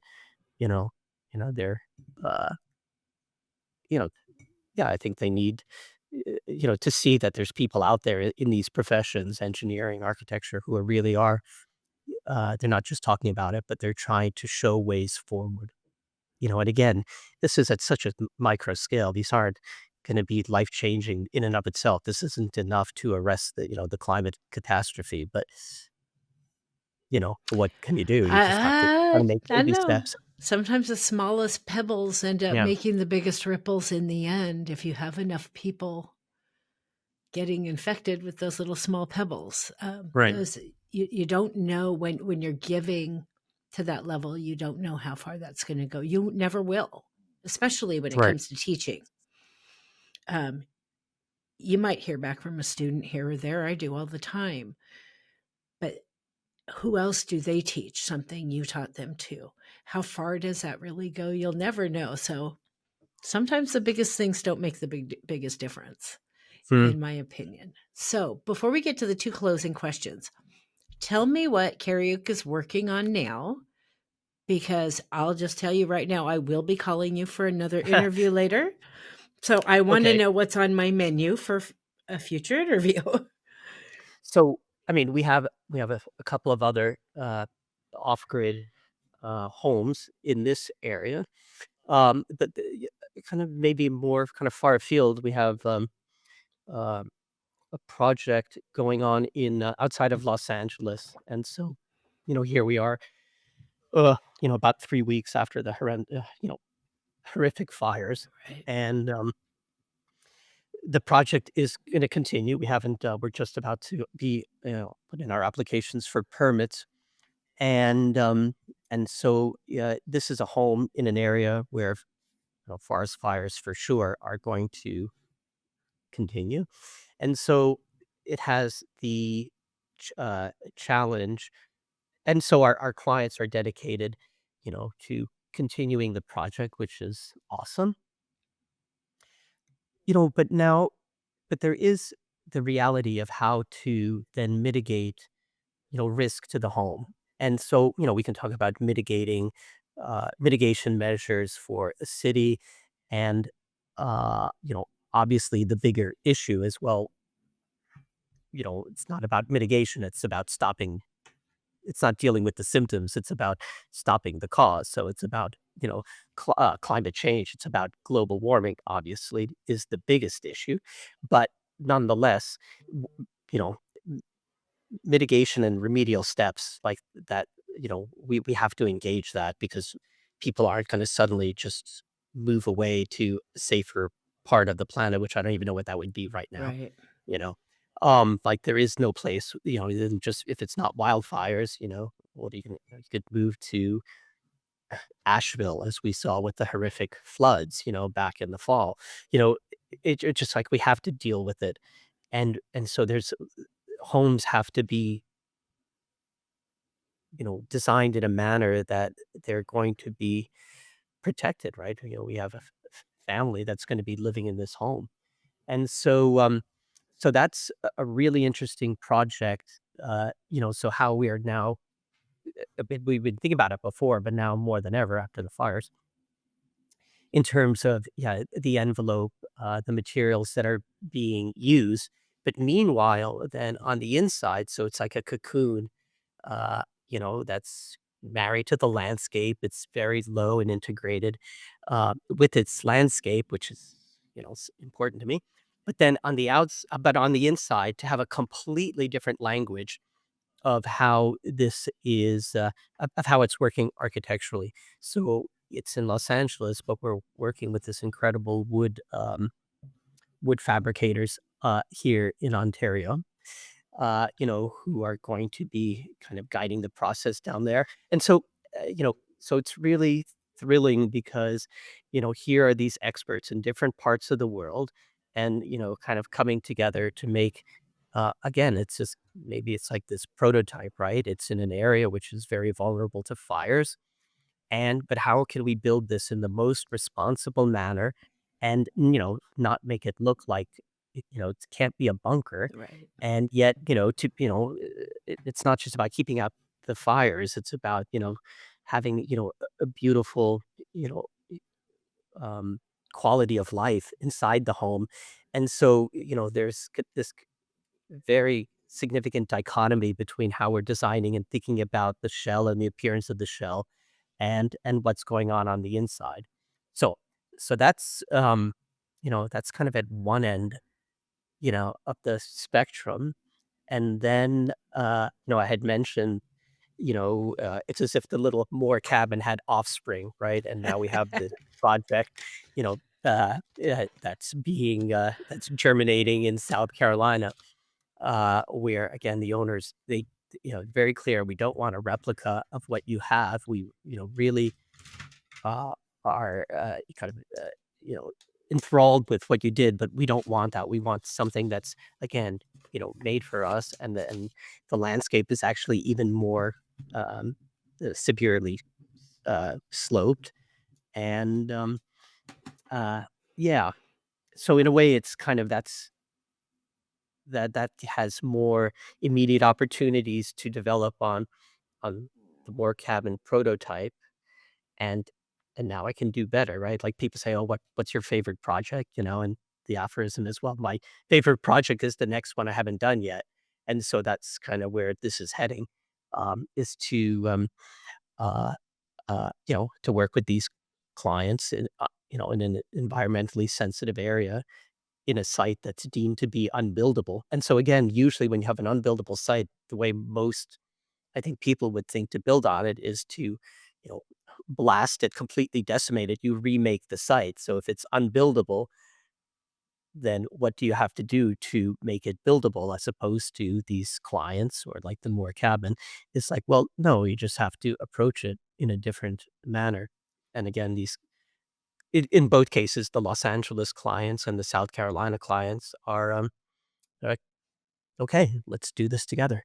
And so yeah, it's super gratifying, and, I have a very close relationship with every client for whom I finished a project, and then we have projects where sometimes, people are very enthusiastic about, an idea, and we move forward, and then we realize, like, "Oh, I'm probably not gonna be the best, you know architect, to achieve what you need or what you're asking for," and so, that's fine.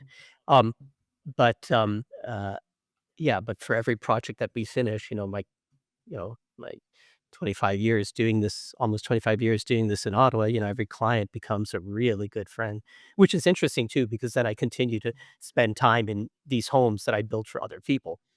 And so, yeah, it's kind of I don't know, a little, uh, kind of wonderful little kind of, you know, uh, um, reality, of kind of working slowly with clients who really get to know them and uh, yeah, and then become kind of part of my life in a larger manner. Well, I mean, I'm sorry, I'll take a good new friend any day of the week, you know? And I love that it's that personal to you, that, that they're not just clients. They be, I mean, we're not gonna be friends with everybody, of course, but that relationship builds into something that adds to your life in other ways as well. Uh, Yeah, kind of part of a team. so we always close with two questions. The first of Mm. which changes with every guest, a broader industry question. Um, and so mine for you today is that obviously all these things going on with our environment, people talk more and more about eco-friendly design using a really broad term every day. We're looking at ways to be better, or hopefully we maybe some of us aren't, but a lot of us are looking at ways to get better every day to make less of an impact on the environment. I think this project is a shining example of that. What wisdom can you share with others looking to be better in that arena? Um, I think I don't know if I really have anything, profound, uh, profound that that hasn't been kind of brought up by others. Like, I don't know, across history, and it's not just relative to the climate catastrophe. Um, but yeah, it's that kind of think globally, act locally.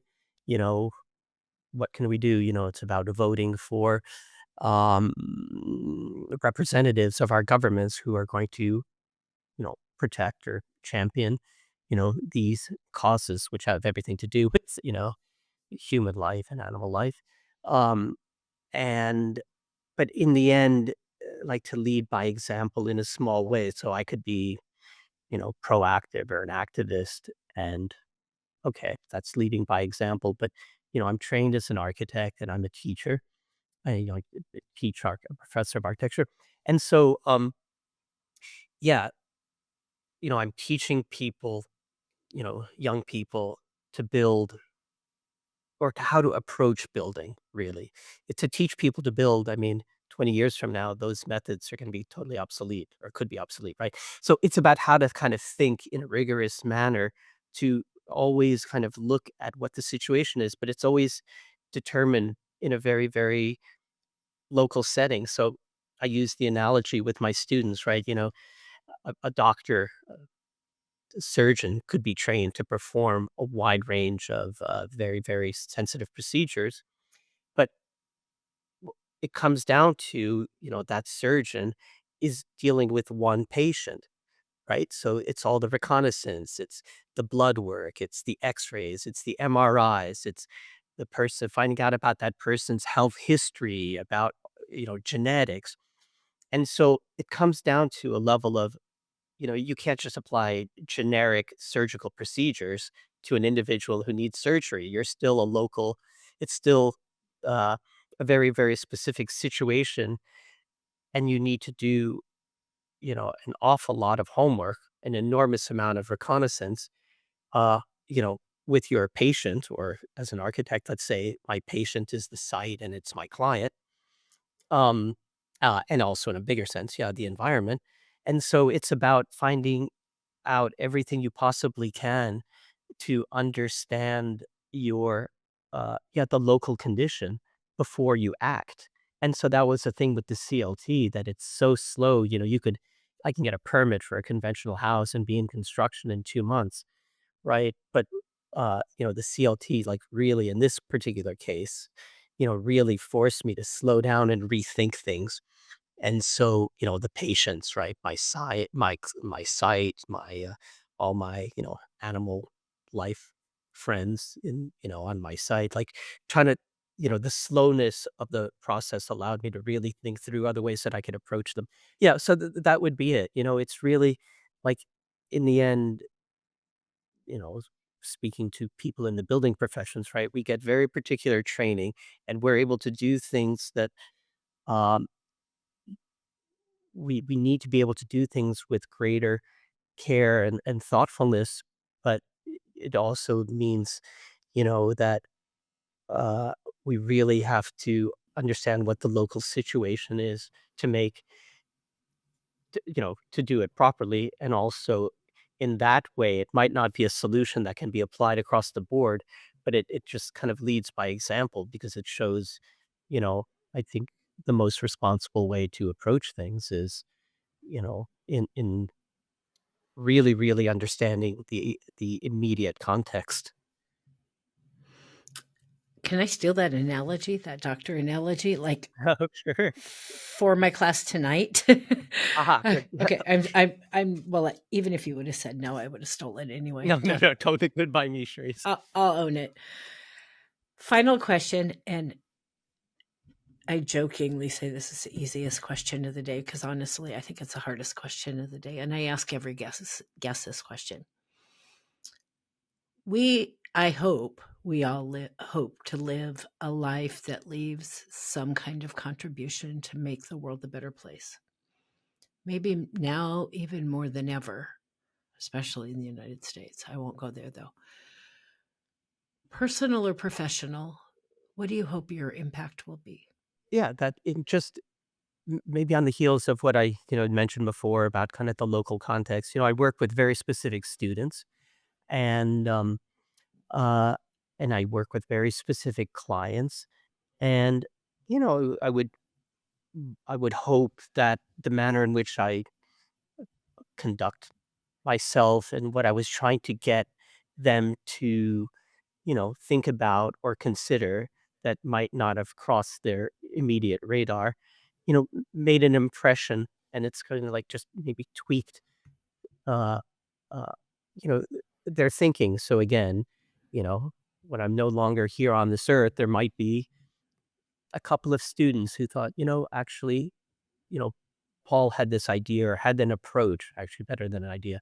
Paul had an approach that, that really made me understand things a little bit differently. And I want to, and I'm going to, pass that along. So again, it kind of replicates itself, although it replicates itself many generations down the road. Maybe, actually, you know, uh, like with the Moore cabin, right? It's like we were saying in the beginning, right? It's kind of the namesake of my uh, two grandmothers, my partner's two grandmothers, and so and they're all gone from this world, and here I am talking about them, and they were role models for how to be in this world, and not to be timid, to be ethical and to passionate and to persevere, and and here we are, or and then invoking them,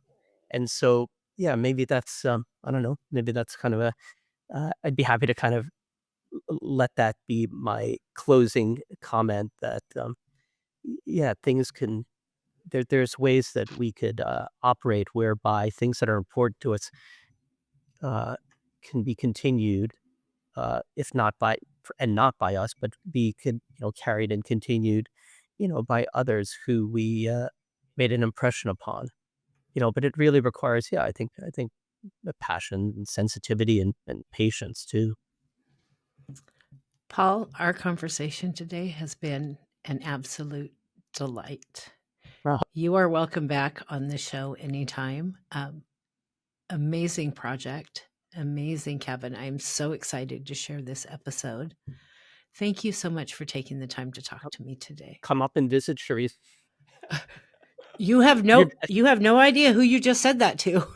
I'm completely serious, we get I will. visit So forgive me, my geography in Canada is not all that great. We have an office in Ontario. in Toronto, probably. Yep. How far is that from? Toronto's a 4.5 hour drive, Okay. 45 minutes flight. Keep your eco footprint Just small, take the train. Just keep your phone on because you have no idea when you're going to get a call. Oh, I'm So, absolutely, Paul, I'm love coming having up to prepared. Canada. I'm coming to see Yep, you. Uh, totally good. Give me a week notice. I will. Absolutely. Thank you Um, again.